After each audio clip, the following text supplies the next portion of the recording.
Spectre Divide, the 3 vs 3 tactical shooter, is making a comeback with Season 1, known as Flashpoint, featuring multiple changes to the game and an official release on Xbox and PlayStation consoles. Wait, isn't that game dead already? Well, Spectre Divide was once known as Shroud's new beloved game after the announcement on his YouTube channel. I have been working on a game secretly for the past 2 years, and now that secret's out, and that game is called Spectre Divide, made by Mountaintop Studios. But after just a few months of its release, the game nearly lost all of its player base. Plenty of videos were made to highlight how bad things were going for Spectre Divide, including my own. I made videos explaining why I was so unimpressed with the game, and I just couldn't recommend it to anyone at the time. But they kept working on improvements for Spectre Divide under the radar, hoping that Season 1 would bring a resurgence for the game. And the CEO of the company Mountaintop Studios made a post on the gaming subreddit answering all kinds of questions regarding the game, in which he did say that if Season 1 doesn't meet player expectations, then Spectre Divide could potentially shut down for good. So 6 months later, let's take a look at if it's worth returning to Spectre Divide Season 1 Flashpoint.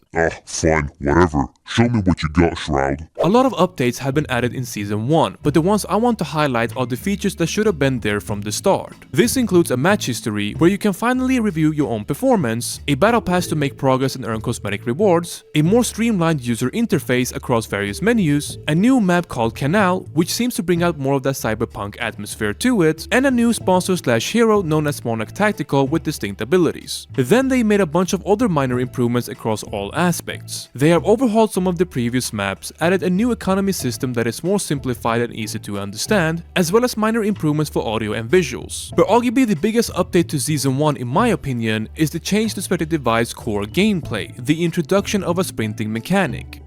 Who cares about sprinting though? Well, tactical shooters in this genre are typically slower paced, so sprinting in Spectre Divide will definitely change how the game plays. You have to consider how many aspects of the game are affected by a sprinting mechanic, like rushing towards a bomb site with your teammates or the bomb timer potentially feeling longer than it should. The time it takes to kill an enemy could also be shorter on average, because sprinting will make your footsteps louder and easy to hear. And so by adding a sprinting mechanic to the game, Spectre Divide is moving away from the slower paced tactical environment and turning into a different style of gameplay, one that could potentially divide its core audience. Either way, in terms of updates and changes to the game, this is pretty much it for Spectre Divide Season 1 Flashpoint. Wait, that's it?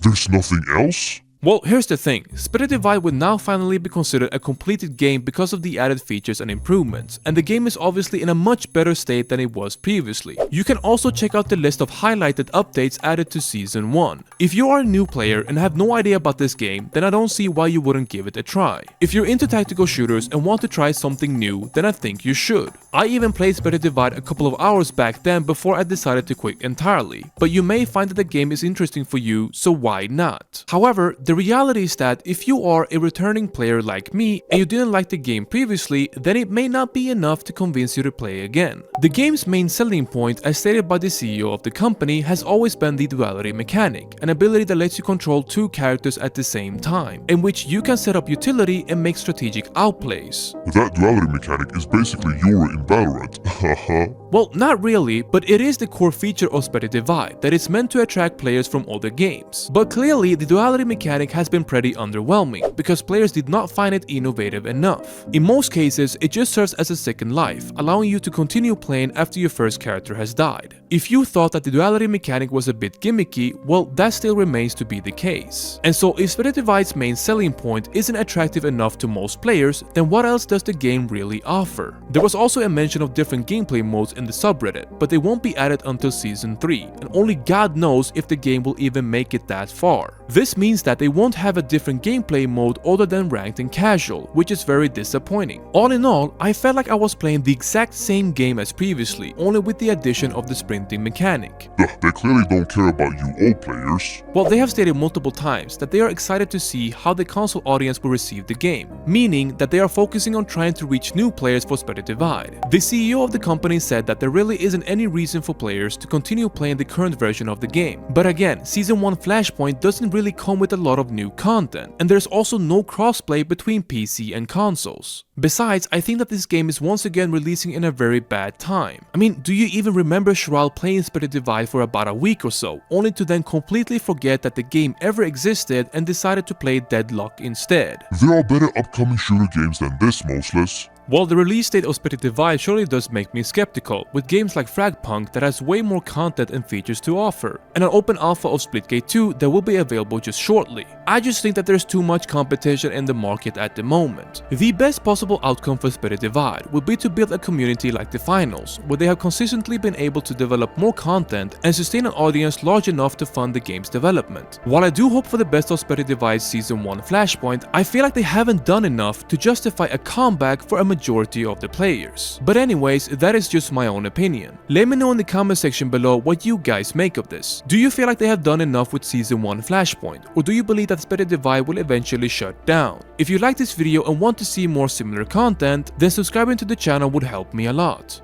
Fine, I'll do it for you, Mosles. Goodbye.